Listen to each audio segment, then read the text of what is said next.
Ser Podcast.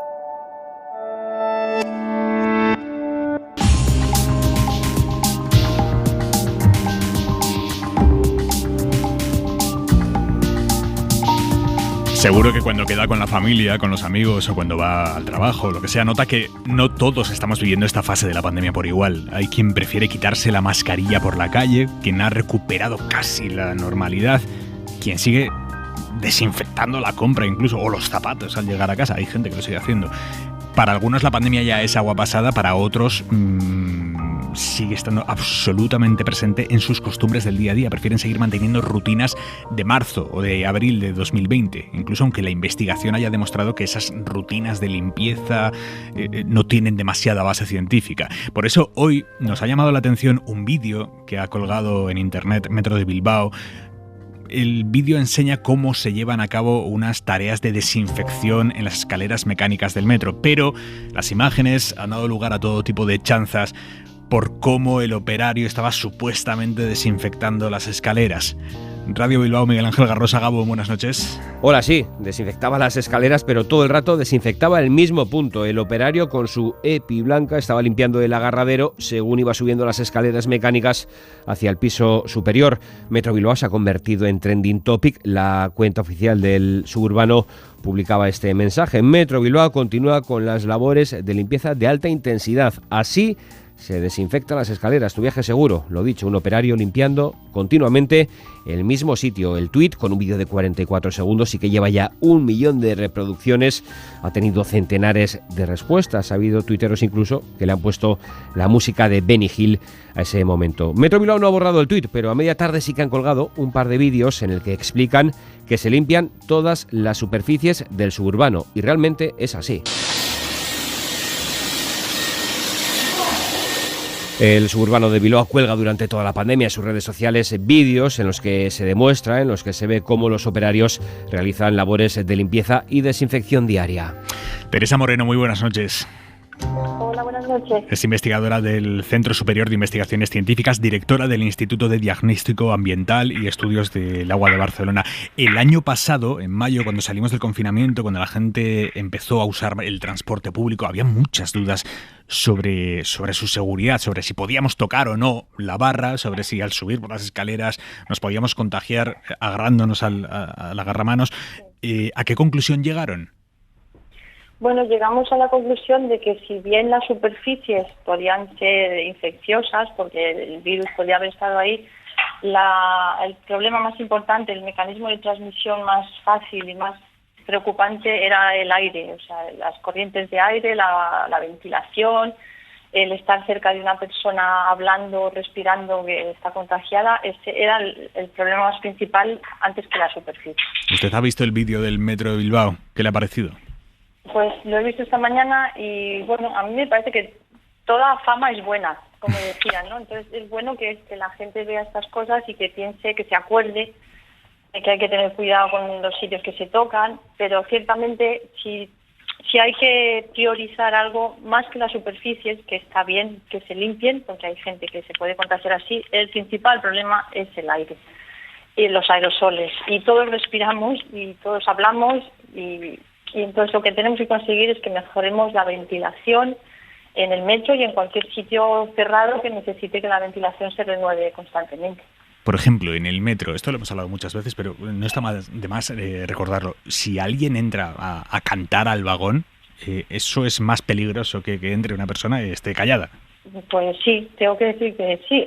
A ver, cuando nosotros hicimos el estudio el año pasado, que era al principio, pues todavía estábamos pensando que si en las superficies o no, la gente no era obligatorio llevar mascarilla, pero ahora que ya sabemos que el aire es el problema, que si nos llevamos todos mascarilla nos protegemos, pues entonces claro, si tú vas en el metro que hay un ruido fuerte del tren y la gente va hablando en el móvil o cantando incluso peor obviamente, porque tú cuando cantas estás emitiendo partículas y vapor, entonces con la mascarilla, obviamente, pero incluso ninguna mascarilla es perfecta. Entonces yo creo que cantar dentro de un tren o en un sitio cerrado en este momento no es el mejor momento. Me dice mi compañera Marisol Rojas que hoy se ha montado en un taxi que llevaba un cartel en el que ponía: este taxi se ha desinfectado con ozono. ¿Esto tiene sentido? ¿Se ha demostrado si sirve para algo? Hay varios mecanismos para desinfectar. A ver, está, por ejemplo, los productos químicos que se pueden utilizar, como la lejía. La lejía de toda la vida siempre puede con todo. Pero también, claro, lavar con lejía pues es un mecanismo muy personal, que igual no se está haciendo bien, que requiere tiempo, porque una persona sola limpiando pues es muy, muy lento. Pero luego hay otras cosas, como la luz ultravioleta o el ozono, que es lo que estamos hablando. El problema es que para conseguir que el ozono destruya el virus, que lo puede hacer, necesitas unas concentraciones altísimas.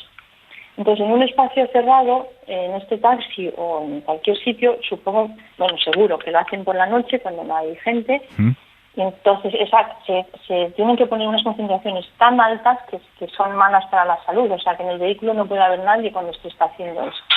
¿Usted cómo? Sí. Sí.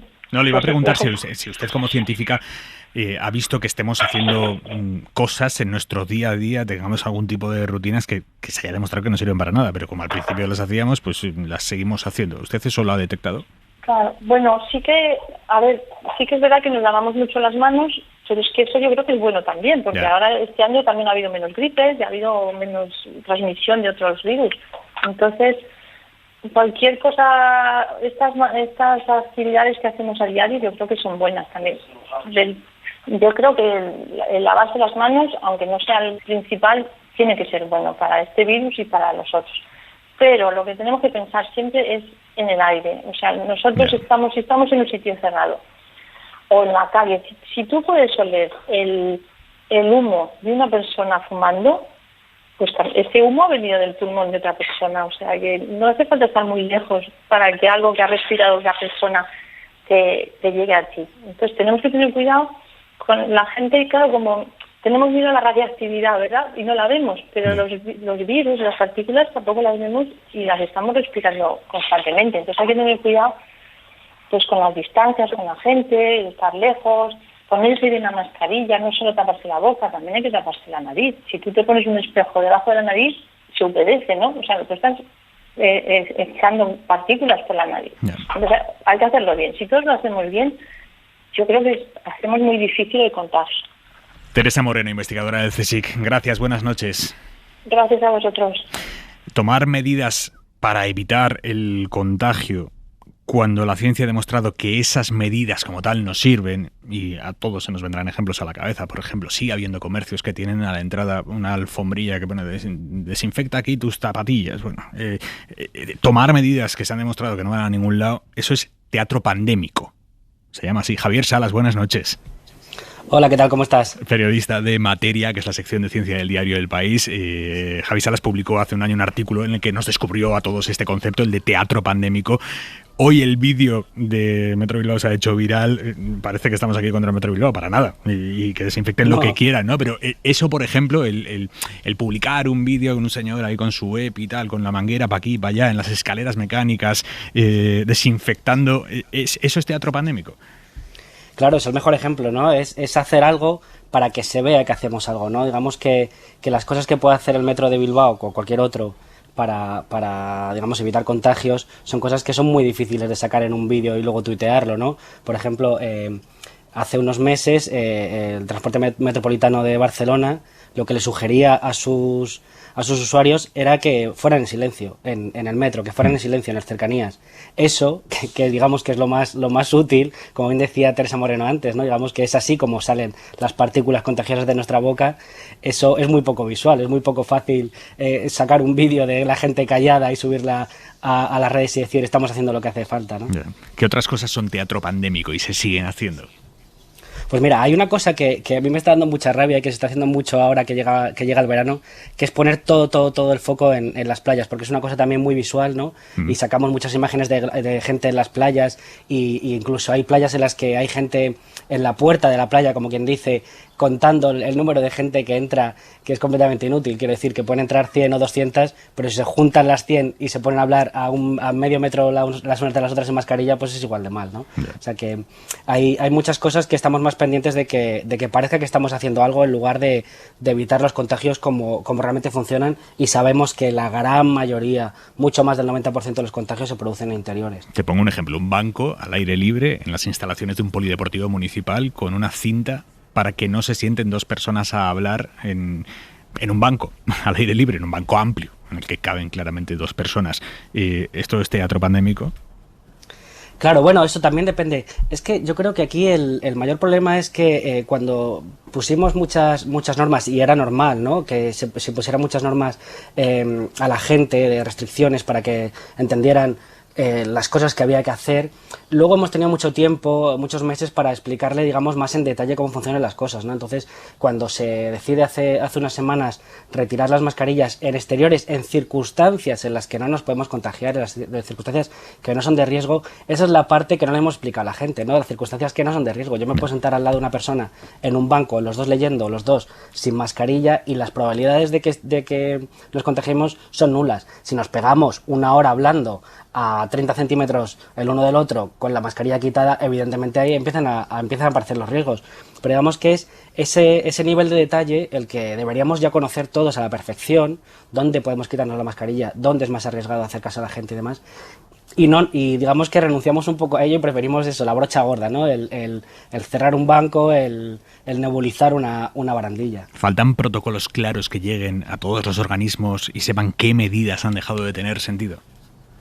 A nosotros nos llegan muchísimos emails de organismos de este tipo. Ahora ya menos, ¿no? Al principio nos llegaban muchísimos más de metros de muchas ciudades, de todo el mundo, preguntándonos exactamente cómo había que hacerlo y demás. A materia, o sea, organismos públicos preguntando a materia, sí, una sección del país, ¿qué tienen que hacer? Sí, de España muchísimos, de Latinoamérica muchísimos más, pero del resto del mundo también.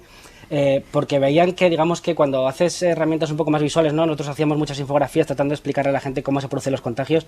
Era un poco lo que estaba echando de menos la ciudadanía, ¿no? Digamos, el bajar al caso real, ¿no? Al qué hago yo cuando salgo por la puerta y demás.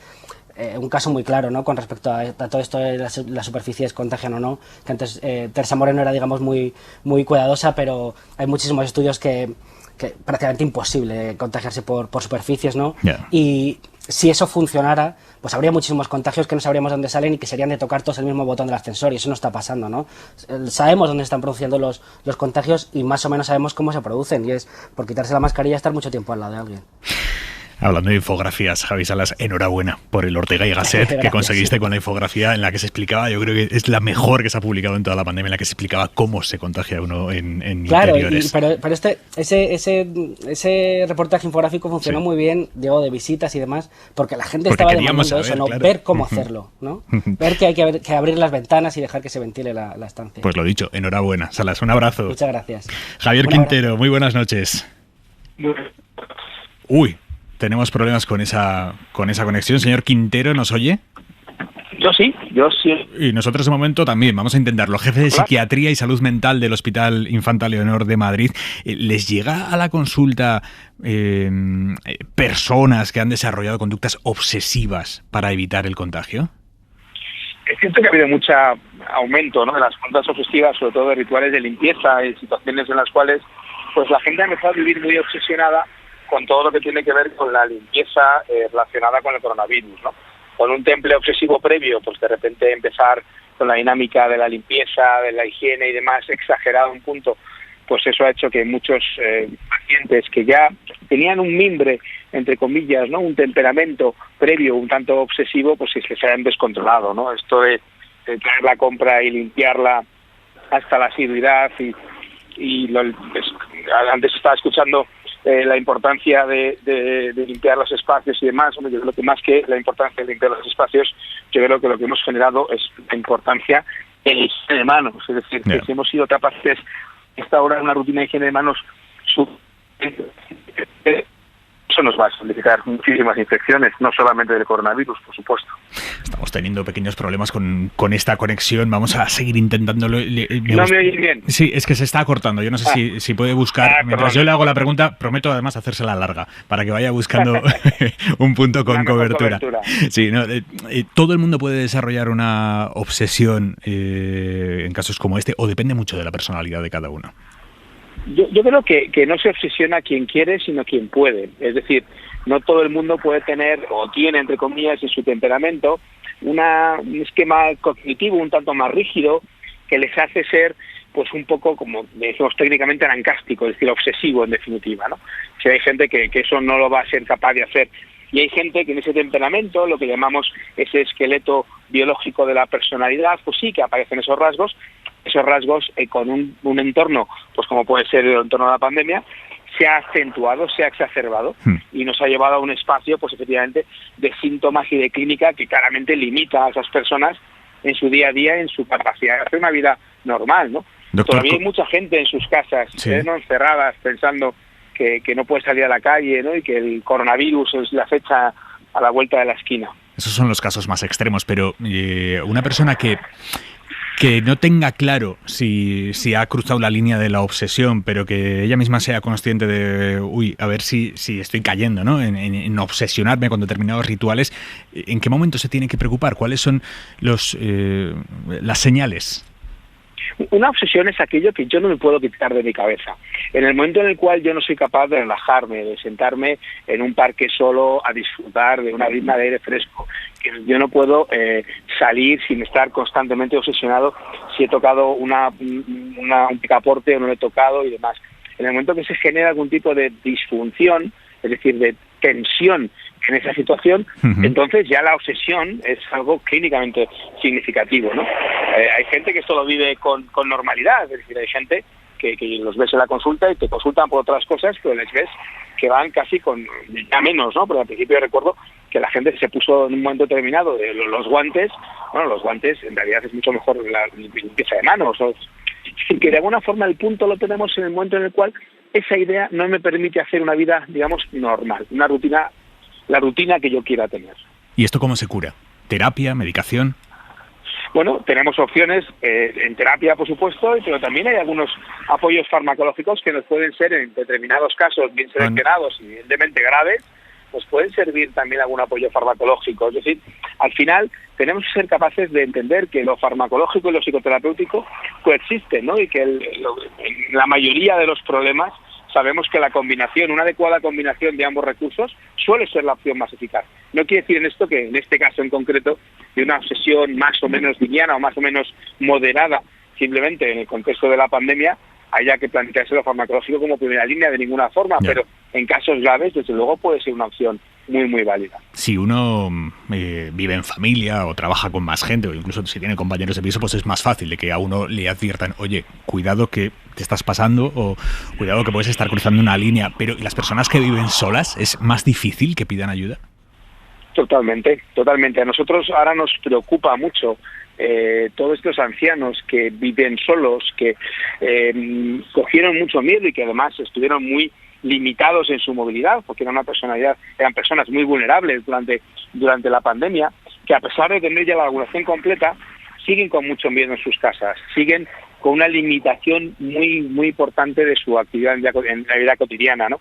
Con pacientes más jóvenes, la vía digital les ha abierto una ventana para pedir ayuda, pero yo no veo a una persona de 80 años buscando en Internet un recurso para buscar una ayuda a sus obsesiones, por ejemplo, ¿no? Entonces ahí hay un mundo que supongo que cuando por fin, ¿no? Pasemos página, no estas pseudo páginas que pasamos cada ciclo, ¿no? De que ya hemos terminado la pandemia hasta la próxima ola, ¿no? Que podamos ya visualizar un escenario de normalidad y podamos empezar a recuperar, pues como digo, mucho paciente mayor que lo está pasando muy mal y que lo sigue pasando muy mal en sus casas. Doctor, y precisamente, si ahora hay hay alguien que nos está escuchando y dice, yo reconozco en esto que está diciendo el jefe de Psiquiatría y Salud Mental del Infanta Leonor, reconozco a mis padres, por ejemplo, o a mi padre o a mi madre que tienen muchos años, están metidos en casa, a este tipo de personas que tienen este miedo atroz a salir ahora mismo a raíz de lo vivido con el virus, ¿es mejor forzarles, entiéndame forzarles, a que salgan o respetar ese miedo e intentar buscar ayuda por otro lado? ¿Cómo actuar? Bueno, realmente ayudarles a afrontarlo. Es decir, no se trata de forzarles, pero sí, entre comillas, irles ensanchando el espacio donde ellos se den cuenta de que pueden hacer muchas más cosas, que cojan seguridad, que puedan ir saliendo, ¿no?, de determinados espacios, ¿no?, y compartir con la familia, ¿no? Es decir, que, bueno, pues es cierto que hay todavía mucha gente que eso le cuesta, ¿no? las obsesiones no se combaten, se afrontan. Es decir, no se trata de coger a tu abuelo o a tu padre, ¿no?, y decirle, venga, papá, que vamos a salir sí o sí, sino es acompañarle hasta qué punto él puede ir afrontando esas situaciones y esa obsesión, que por ende no es racional, pero que le bloquea y que le genera mucha angustia. Y la angustia es una sensación muy desagradable, entonces no merece la pena forzarles, pero sí acompañarles. Y desde luego, si lo identificamos y no somos capaces de, con el simple acompañamiento, movilizarlo, pues a lo mejor hay que consultar con su médico de cabecera, que es nuestro recurso sanitario más próximo, en qué recursos tenemos en la zona. No es lo mismo vivir en Madrid que vivir en un pueblo de, no lo sé, de Burgos, ¿no? Sí, qué recursos tenemos para poder ayudar a esta persona a romper esas cadenas que significa vivir obsesionado y vivir anclado a un miedo irracional como puede ser el COVID. Eso no quita que tengamos que tener toda la precaución del mundo, toda. Pero el miedo es irracional, el miedo no nos ayuda, sino todo lo contrario. Javier Quintero, jefe de Psiquiatría y Salud Mental del Hospital Infanta Leonor de Madrid. Le agradezco mucho que haya estado con nosotros esta noche. Muchísimas gracias. Muy buenas noches. Suscríbete a Hora 25. Todos los episodios y contenidos adicionales en la app de Cadena SER y en nuestros canales de Apple Podcast, Spotify, iVoox, Google Podcast y YouTube. Escúchanos en directo en la SER de lunes a viernes a las 8 de la tarde.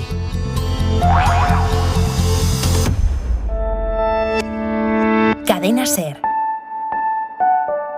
La radio.